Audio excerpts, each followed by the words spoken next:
बंधुओं, आपको मौत के मुंह में खींचने आ रही हैं ये दो महा अपशगुनी चीजें।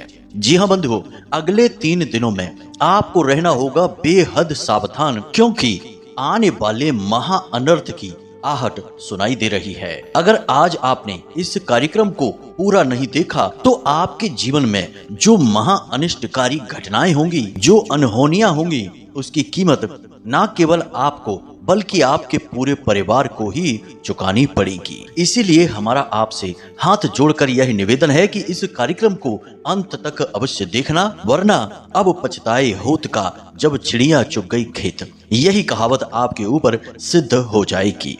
तो धनु राशि वालों, स्वागत है आप सभी का धनु राशि भिंड यूट्यूब चैनल में। बंधुओं, कई बार ऐसा होता है कि जीवन में सब कुछ अच्छा भला चल रहा होता है, लेकिन अचानक से कुछ ऐसा हो जाता है कि धीरे धीरे हमारी बर्बादी शुरू हो जाती है। बनते हुए काम भी बिगड़ने लगते हैं और तरक्की रुक सी जाती है। साथ ही साथ घर में भी, परिवार में भी कई नकारात्मक घटनाएं होने लगती हैं। तो ऐसे में इंसान समझ ही नहीं पाता है कि उसके साथ हो क्या रहा है। अब ध्यान से सुनिए, चीजों में अपनी विशेष ऊर्जा होती है। हर एक चीज की एक खास प्रकार की ऊर्जा होती है, किसी में सकारात्मक और किसी में नकारात्मक। अब होता यह है कि इंसानों को चीजों से उत्सर्जित होने वाली ऊर्जाओं के विषय में कोई खास ज्ञान होता नहीं है, तो वे जाने अनजाने में ही कुछ चीजों को अपने घर में स्वयं ही लेकर आ जाते हैं और फिर उनकी बर्बादी की शुरुआत हो जाती है। अब कुछ छोटी छोटी सी चीजें हैं जिनके विषय में आपको बताते हैं, फिर आपको मूल विषय तक लेकर चलते हैं। मान लो कि आपको किसी ने ताजमहल उपहार में दे दिया, यानी ताजमहल की कोई मूर्ति है, कोई तस्वीर है, कोई भी ऐसी ड्राइंग है, पिक्चर है जिसमें कि ताजमहल छपा हुआ है, वह आपको किसी ने दे दिया और आपने उस ताजमहल को ले जाकर अपने घर में कहीं पर भी लगा लिया। ज्यादातर लोग ऐसे होते हैं जो ऐसी सजावटी सामान को अपने घर के मुख्य कमरे में, जहां पर कि अक्सर लोग आते जाते रहते हैं, ऐसे कमरे में ही लगाते हैं, जो कि मुख्य दरवाजे के ठीक सामने ही होता है। तो अब ऐसे में ताजमहल के बारे में समझिए, यह एक नकारात्मक वस्तु है। यह किसी का मकबरा है। मकबरा यानी कि मृत्यु का प्रतीक है। अब इसे कोई लगा लेगा तो उसके घर में भी नकारात्मक ऊर्जाएं अपने आप आएंगी ही। अब कोई कहेगा कि भला एक तस्वीर से ऐसा कैसे हो सकता है? तो फिर उस इंसान से हमारा सवाल है कि आपके पूजा घर में भी तो भगवान की तस्वीरें ही रखी हैं।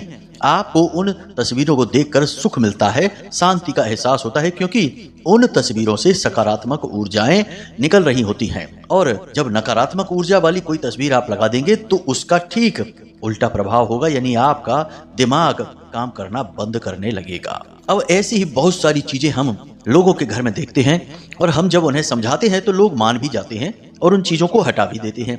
जैसे कि बड़ी सी बाज की तस्वीर, दहाड़ते हुए शेर की तस्वीर, बड़ी सी भगवान नटराज की तस्वीर और भी न जाने कैसी कैसी तस्वीरें लोग बस उन्हें अच्छी लग गई हैं, इस वजह से अपने घर में लेकर आ जाते हैं। उनके प्रभाव नहीं समझते हैं और धीरे धीरे जब जीवन में परेशानियां बढ़ने लगती हैं तो फिर सलाह मांगते हैं। तो हम जब बताते हैं उनको तो वे जब हटाते हैं उन चीजों को तो उसके प्रभाव भी स्पष्ट दिखाई देते हैं। कहने का मतलब यह है बंधु कि आप चीजों को बिल्कुल भी हल्के में मत लेना।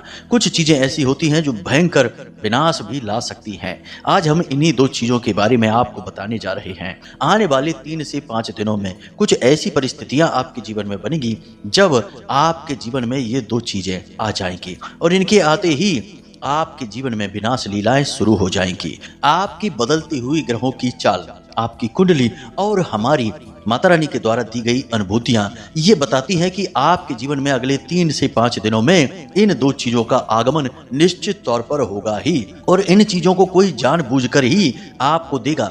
आप अनजाने में उसे लेकर अपने घर में आ जाएंगे और आपकी बर्बादी की शुरुआत हो जाएगी। बंधुओं, एक बात और आपको हम बता दें कि अपने समाज में कुछ लोग ऐसे होते हैं जो जानबूझकर किसी की बर्बादी देखना पसंद करते हैं, तो ऐसी चीजें किसी को देते हैं। अब जो नहीं जानते वे तो स्वीकार कर लेते हैं और फिर परिणाम भी भुगतते हैं, और जो जानते हैं वे इन चीजों से दूरी बना लेते हैं। तो कहने का मतलब यह है बंधुओं कि आप आज इस कार्यक्रम को पूरा अवश्य देखें। हमने इस कार्यक्रम को बनाने में बहुत मेहनत की है और आज के इस कार्यक्रम में जो अद्भुत ज्ञान जो आपके आज के समय और आपके आज के जीवन की परिस्थितियों पर आधारित है। ऐसा अद्भुत ज्ञान दिया है जो माता रानी की दिव्य अनुभूतियों पर आधारित है।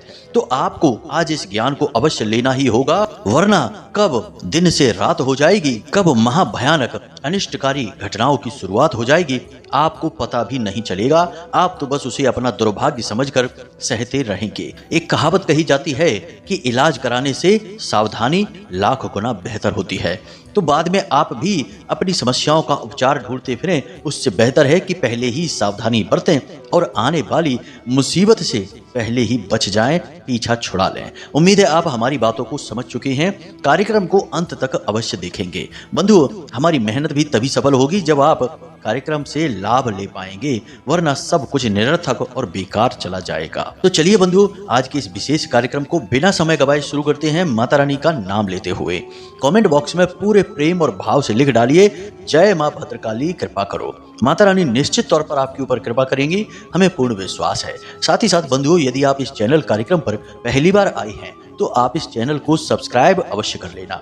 ऐसा करते ही आप न केवल हमारे बल्कि महामाई मां भद्रकाली के परिवार के सदस्य भी बन जाएंगे और फिर आपके जीवन की हर एक अड़चन माता रानी खुद ही देख लेंगी। तो चलिए बंधुओं, जल्दी से चैनल को सब्सक्राइब करिए, फिर आगे बढ़ते हैं। तो बंधुओं, अब ध्यान से सुनिए। आप एक ऐसे इंसान हैं जो अपने कार्य के लिए तो बेहद चतुर, बेहद कुशल और बहुत ही बुद्धिमान हैं, परंतु इस दुनियादारी के चक्करों के लिए आप बेहद भोले भाले हैं। आप इस संसार की चाल फरेबियों को, लोगों के द्वारा किए जाने वाले षड्यंत्रों को और उल्टे सीधे तौर तरीकों को, जैसे तंत्र मंत्र, झाड़ फूंक और नजर टोना टोटका वगैरह, इन सब के विषय में आप ज्यादा नहीं जानते हैं। बस आपके मन में यह विचार तो है कि ये चीजें कार्य करती हैं, परंतु कैसे कार्य करती हैं, क्या है इनके तरीके, क्या इनके नुकसान हैं और कैसे इनसे छुटकारा पाया जाता है, इन विषयों पर आपको ज्यादा समझ नहीं है। इस वजह से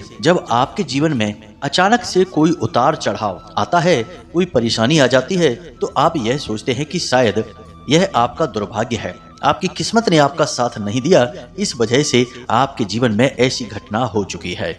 अब आने वाला समय शायद अच्छा रहे, क्योंकि आपके अंदर एक यह गुण भी है कि आप आशावादी भी हैं। जी हाँ बंधु, शुरुआत में भले ही आपके मन में थोड़ी बहुत निराशा रहे, परंतु जल्दी ही आप अपने आप को संभाल कर और हिम्मत देने लगते हैं और भविष्य के लिए आशावादी उम्मीदें बनाने लगते हैं। लेकिन आपको इस बात का कोई अंदाजा भी नहीं है कि यह संसार कितना धूर्त है, कैसे कैसे लोगों को छलता है, कैसे कैसे लोगों की भावनाओं के साथ खेलता है। आप जैसे भोले भाले और दुनियादारी के चक्करों में ना समझ लोग ही तो असली शिकार बनते हैं। अब आप ध्यान से सुनिए। आपसे लोग अक्सर कई तरीकों के साथ छल करते हैं। सबसे पहले अक्सर ऐसा होता है कि लोग आपको भावनाओं में बहला फुसलाकर काम करवा लेते हैं, मेहनत करवा लेते हैं और फिर जब उसकी कीमत देने का नंबर आता है तो आपको ठेंगा दिखा देते हैं। जी हाँ बंधुओं, कई बार आपके साथ ऐसा हुआ है कि आपके हुनर का, आपकी अक्लमंदी का लोगों ने खूब भरपूर लाभ उठाया, लेकिन जब आपका सहयोग करने का नंबर आया तो उन्होंने आपको पीठ दिखा दी, आपका साथ नहीं दिया। दूसरा यह भी होता है कि आपकी धन दौलत, आपकी चीजों को लूटने के लिए लोग तरह तरह की भावनाओं के जाल बिछाते हैं, मीठी मीठी लच्छेदार बातें करते हैं और आपको भावुक बनाकर आपकी चीजें, आपका रुपए पैसा सब लूट लेते हैं। कहने का मतलब यह है कि आपको भावुक बनाकर ले तो लेंगे, परंतु जब देने का नंबर आएगा तब आपसे संपर्क ही तोड़ देंगे। जब आप याद दिलाएंगे कि आपने पैसे लिए थे हमसे, अब हमें वापस कर दो, तो आपसे ही लड़ने झगड़ने लगेंगे, आपको ही दोषी बना देंगे और इस तरह से नाटक करेंगे जैसे कि आपने ही बहुत बड़ी गलती कर दी है। वे तो बेचारे भोले भाले हैं। कई बार आपके साथ ऐसा हुआ है कि सही होने के बावजूद भी आपको चुप होना पड़ा है, यानी कि आपको अपनी बात रखने का भी मौका नहीं मिला है। और यदि आपने अपनी बात रखी भी है तो लोगों ने बड़ी ही चतुराई से उसमें खोट निकालकर आपको ही दोषी बना दिया है। जी हाँ बंधुओं, और भी कई तरीकों से आपका दुरुपयोग हुआ है, परंतु ये तो कुछ बातें हैं जो हम आपको बता रहे हैं। अब ये सारी बातें हम आपको इसलिए बता रहे हैं बंधुओं, क्योंकि लोग अब आपके साथ कई और प्रकार से भी छल करने वाले हैं। हमारी जो अनुभूतियां हैं, जो माता रानी ने हमें ध्यान के माध्यम से दी हैं, वे हमें यह संकेत दे रही हैं कि आने वाले 3 से 5 दिनों में आपके आसपास के ही कुछ ऐसे लोग हैं जो या तो आपके घर में कुछ ऐसी चीजें रख देंगे जो आपका अनिष्ट लेकर आएंगी। जी हाँ बंधुओं, ये चीजें तंत्र विद्या से जुड़ी हुई होंगी, या फिर आपको ही कुछ चीजें ऐसी दे देंगे जिन्हें आप स्वयं ही ले जाकर अपने घर में रख देंगे और कुछ ऐसे स्थानों पर रखेंगे जो कि आपको बहुत अधिक लाभ दे रही है, परंतु इन चीजों के पहुंचते ही आपको उनके लाभ मिलना समाप्त हो जाएंगे। अब 2-3 स्थान आपके घर में ऐसे हैं जहां हमेशा पवित्र ऊर्जा का वास रहता है और वहां की ऊर्जा दूषित कर दी जाए तो आपके जीवन में भयंकर कठिनाइयां, परेशानियां और तकलीफें आने लगेंगी। जैसे कि आपके घर का पूजा घर है, आपका रसोई घर है और आपका सोने वाला कमरा है जिसे बेडरूम कहते हैं। इन स्थानों पर सकारात्मक ऊर्जाओं का वास होता है। तो अब जो ऐसी विद्याओं को जानते हैं, यानी काली तांत्रिक नकारात्मक विद्याओं को जानते हैं, वे यह भी जानते हैं कि आपकी जिंदगी बर्बाद करने के लिए, आपको मिटाने के लिए इन 3 जगहों को ही दूषित करना होगा। इसलिए आपके जीवन में, आपके घर में इन चीजों को चुपचाप रखवा दिया जाएगा या फिर आपके हाथों ही रखवा दिया जाएगा, आपको पता भी नहीं चलेगा। तो अब ध्यान से सुनिए, हम आपको इन 2 चीजों के बारे में बताने जा रहे हैं। इन 2 चीजों के बारे में जानने के बाद आपके आगे एक मार्ग खुलेगा, एक विकल्प उत्पन्न होगा कि जब आपको कोई ये चीजें देगा तो आपको क्या करना होगा। बंधुओं, एक छोटी सी चीज और है कि आप अक्सर यह भी भूल कर देते हैं कि कोई आपको प्रसाद देता है। याद रखना कि सफेद रंग की मीठी वस्तु आपको कभी भी किसी के हाथों से ग्रहण नहीं करनी है। आजकल यह बहुत चल रहा है, हम अक्सर यह सुनते रहते हैं। लोग हमें फोन करके कहते हैं, मैसेज करके कहते हैं कि गुरुजी, हमें इस इंसान ने यह मिठाई खाने के लिए दी है, प्रसाद बोलकर दी है, क्या करें, इसे खाना चाहिए कि नहीं खाना चाहिए, घर में रखें कि नहीं रखें। साथ ही साथ कुछ लोग अचानक से बीमार रहने लगते हैं, बहुत परेशान रहने लगते हैं, तो उनसे भी जब गहराई से जांच की जाए, बात की जाए तो पता चलता है कि उन्हें भी किसी ने ऐसी ही कोई उल्टी सीधी चीज दी थी खाने के लिए। तो यह आजकल बहुत चल रहा है और यह बहुत ही आसान तंत्र है। इस तंत्र के माध्यम से कई सारे कार्य किए जाते हैं। कई बार तो इंसान का स्वयं का ही बंधन कर दिया जाता है, यानी कि वह बुद्धिहीन हो जाएगा। साधारण से साधारण कार्यों को भी वह अपनी बुद्धि से कर नहीं पाएगा, दूसरों पर निर्भर ही बना रहेगा। दूसरा यह किया जाता है कि उस इंसान के काम धंधे व्यापार का बंधन कर दिया जाता है, उसकी खुशियां, उसके रिश्ते नातों का बंधन कर दिया जाता है। कभी कभी मारण क्रिया भी इसी प्रकार से की जाती है। सफेद रंग की मीठी वस्तु में यानी मिठाई के अंदर एक धागे का टुकड़ा रख दिया जाता है, मंत्र पढ़कर अभिमंत्रित करके, और उसमें कुछ गांठें लगा दी जाती हैं। जैसे जैसे वे गांठें उसके पेट में गलेंगी वैसे वैसे उस इंसान की मृत्यु नजदीक आने लगेगी। जी हाँ बंधुओं, यह भी एक मारण क्रिया का प्रयोग है। तो कहने का मतलब यह है कि आपको कोई भी प्रसाद बोलकर कुछ खाने के लिए दे रहा है, आपको भूल कर भी वह ग्रहण नहीं करना है, किसी हालत में नहीं लेना है। अपने हाथ में ले लें, बाद में उसे बाहर कहीं जाकर एकांत में फेंक दें। भगवान आपको कोई सजा नहीं देंगे। भगवान आपसे यही नहीं कहते कि आप उनका प्रसाद खाते फिरें और उल्टी सीधी तकलीफें अपने जीवन में ले आएं। भगवान एक आस्था का विषय है और भगवान अंतर्यामी है, वे सब कुछ जानते हैं। मूर्खताएं इंसान स्वयं करता है। जी हाँ बंधुओं, बाद में दोष भगवान के ऊपर मढ़ दिया जाता है कि हमने तो प्रसाद खाया था। अब आपको यह बात समझ में आ गई है। अब एक बात और है बंधुओं, जो कि बेहद आवश्यक है, समय अनुकूल है। नया वर्ष आने वाला है, तो ऐसे में होता यह है कि लोग अक्सर कैलेंडर वगैरह बांटते हैं। तो ऐसे में आपको हम बता दें कि घड़ी और कैलेंडर, इन 2 चीजों का सीधा संबंध राहु से होता है, क्योंकि ये समय सूचक यंत्र हैं और समय सूचक यंत्र राहु के अधीन होते हैं। तो जब आप किसी दूसरे के द्वारा दिए गए यंत्र जो समय सूचक होते हैं, जैसे कैलेंडर है, घड़ी है, ले लेते हैं, तो असल में आप अपने राहु को खराब कर लेते हैं। जी हाँ बंधुओं, तो आप ऐसी भूल मत करना, क्योंकि ऐसा होगा कि आपको कोई ना कोई व्यक्ति कैलेंडर देगा या घड़ी देगा आने वाले कुछ समय में। तो आपको सावधान रहना है, इसे अपने घर नहीं ले जाना है, कहीं बाहर ही छोड़ देना है। अब ध्यान से सुनिए, हम आपको इन 2 चीजों के विषय में बता रहे हैं। तो बंधुओं, जहां तक हमारा अनुभव कहता है कि आने वाले 3 से 5 दिनों में आपको कोई धार्मिक वस्तु दान में देने वाला है, या यूं ही प्रयोग के लिए देने वाला है, या फिर आप स्वयं ही किसी के यहाँ से उसे अपने घर में लेकर आने वाले हैं। अब धार्मिक वस्तु कई प्रकार की हो सकती है, लेकिन इस परिप्रेक्ष्य में यह कोई मूर्ति या फिर कोई तस्वीर है। कोई व्यक्ति किसी प्रकार की धार्मिक मूर्ति या फिर तस्वीर आपको दे सकता है, लेकिन याद रखना कि हमारा जो धर्म है, सनातनी परंपरा है, यह उपहार में किसी भी प्रकार की धार्मिक वस्तु को लेने से ना बोलता है। यदि आप किसी के द्वारा उपहार में दी गई धार्मिक वस्तु, खास तौर से भगवान से जुड़ी हुई वस्तु को अपने घर में लेकर आते हैं, तो यह आपके लिए नकारात्मक फल देना शुरू कर देता है। तो यह भूल आपको नहीं करनी है। अब कुछ लोग यहाँ पर बहुत ज्यादा बड़ी चाल चल देते हैं। जी हाँ बंधु, आपको लगेगा सब कुछ सामान्य, लेकिन इस संसार में सब कुछ हो रहा है। कोई धार्मिक मूर्ति या फोटो आपको जानबूझकर ऐसी दी जाएगी जो कि थोड़ी सी खंडित होगी। जानबूझकर उसे खंडित बनाकर आपको दे दिया जाएगा और आप उसे पवित्र वस्तु मानकर अपने पूजा घर में ले जाकर रख देंगे। अब यहाँ से आपके बुरे समय की शुरुआत हो जाएगी। आप उसकी पूजा पाठ करने लगेंगे या फिर उसे पवित्र स्थान पर रखकर उसका महत्व बढ़ा देंगे, लेकिन वह तो नकारात्मक है, वह खंडित है।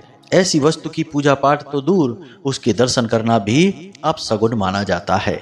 यह आपके बुरे समय की शुरुआत होगी। तो ऐसी भूल आपको नहीं करनी है। इसीलिए धार्मिक मान्यताओं से जुड़ी हुई चीजों को लेन देन करने से हमारा धर्म निषिद्ध करता है, रोक लगाता है, क्योंकि इनमें लोग चाल फरेबियां कर सकते हैं। जी हाँ बंधुओं, इसी प्रकार अभिमंत्रित परफ्यूम या इत्र, यह भी आज के समय में बहुत चल रहा है। अक्सर यह देखने में आता है कि लोग परफ्यूम या इत्र उपहार में देते हैं या यूं ही प्रयोग करने के लिए किसी को दे देते हैं। अब किसी को किसी भी प्रकार से परफ्यूम गिफ्ट में या यूं ही उधार या प्रयोग करने के लिए नहीं लेना चाहिए। ऐसा करने से उसका शुक्र दूषित हो जाता है, क्योंकि यह शुक्र का प्रतीक है।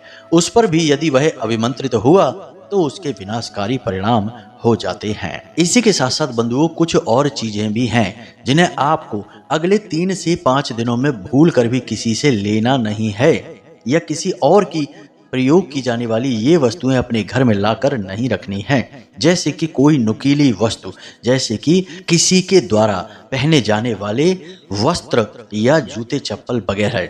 यानी घर के व्यक्ति की बात नहीं कर रहे, हम किसी पराये व्यक्ति की बात कर रहे हैं। इन चीजों को आपको अपने घर में लेकर नहीं आना है। और इन सब से कहीं बढ़कर कोई भी ऐसी वस्तु जो आपके प्रतिबिंब को दिखाती है, जैसे कि शीशा, उसे भी आपको किसी से नहीं लेना है, ना ही गिफ्ट में और ना ही यूं ही प्रयोग करने के लिए। ये तो थी चीजों से जुड़ी हुई बात। आने वाले 3 से 5 दिनों में आपको इनमें से कुछ न कुछ अवश्य कोई ना कोई व्यक्ति यूं ही प्रयोग करने के लिए देने वाला है। तो आपको सावधान रहना होगा, सावधानी ही आपका बचाव होगी। अब बंधुओं, एक सबसे महत्वपूर्ण बात कि आपकी ग्रहों की दशा सही है, आपको कामयाबी दिलाने वाली है, आपके जीवन में खुशियां और उन्नति लाने वाली है। परंतु आपसे जलने वाले लोग जो आपके आसपास ही हैं, वे आपको नीचे गिराने की भरपूर कोशिश करते हैं। अब ऐसे में होता यह है कि आप फंस जाते हैं, आप समझ नहीं पाते हैं और अनजाने में दूसरों की साजिशों के शिकार हो जाते हैं। तो आपको एक ऐसा शक्तिशाली उपाय यह तरीका अपने साथ रखना चाहिए जो ढाल बनकर आपकी हर प्रकार की नकारात्मक ऊर्जा से रक्षा करता रहे।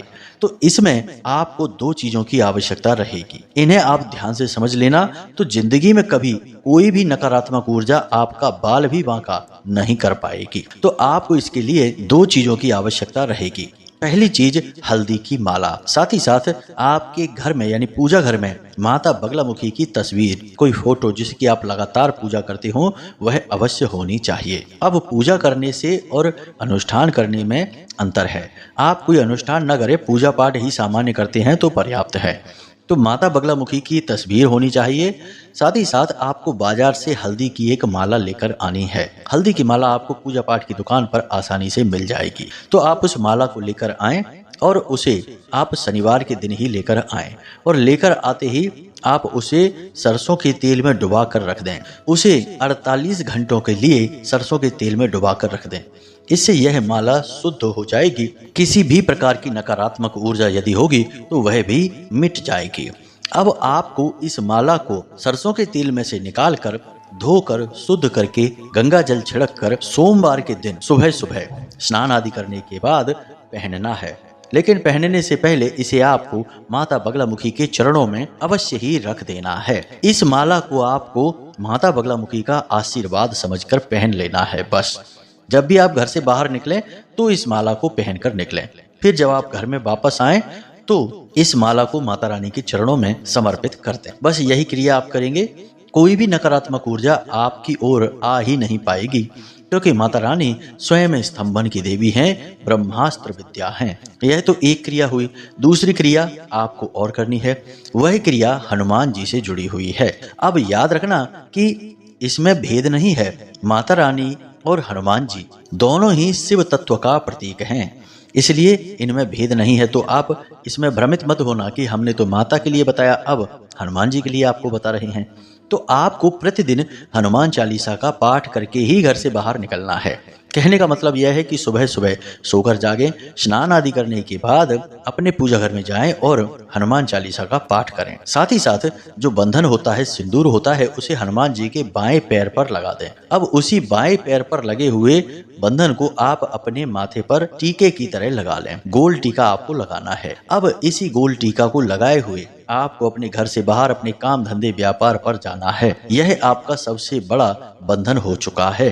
कोई भी आपका बाल बांका नहीं कर पाएगा। माता बगलामुखी की सकारात्मक ऊर्जा और हनुमान जी की कृपा आपको हर एक नकारात्मक ऊर्जा से बचाएगी। सारे कष्ट आपसे दूर भागेंगे, आपके नजदीक भी नहीं आ पाएंगे। यह बहुत ही शक्तिशाली प्रयोग है। आने वाला 3 से 5 दिनों का समय आपके लिए थोड़ा खतरनाक है। साजिशों के आप शिकार हो सकते हैं। तो हमने आपको सावधानियां बता दी हैं, चीज़ों के विषय में भी संकेत दे दिए हैं और इनसे बचाव के लिए जो क्रियाएं करनी है उनके विषय में भी बता दिया है। ये क्रियाएं पूर्ण रूप से सकारात्मक हैं, सात्विक हैं और इन क्रियाओं को करने वाला दिव्य शक्तियों की पूर्ण कृपा प्राप्त करता है।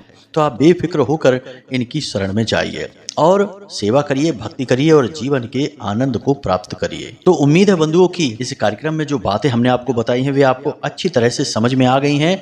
अब आप सावधानी बरतेंगे और अपने जीवन में आ रहे कष्टों से खुद को मुक्त कर पाएंगे। यही इस कार्यक्रम का उद्देश्य था। इसी के साथ साथ आज के इस कार्यक्रम को यहीं समाप्त करते हैं। कोई प्रश्न यदि आपके मन में उठे तो आप डिस्क्रिप्शन में दिए गए व्हाट्सएप नंबर पर मैसेज करके पूछ सकते हैं या कमेंट करके भी पूछ सकते हैं। समय मिलने पर हम आपके प्रश्नों के जवाब आपको अवश्य देंगे।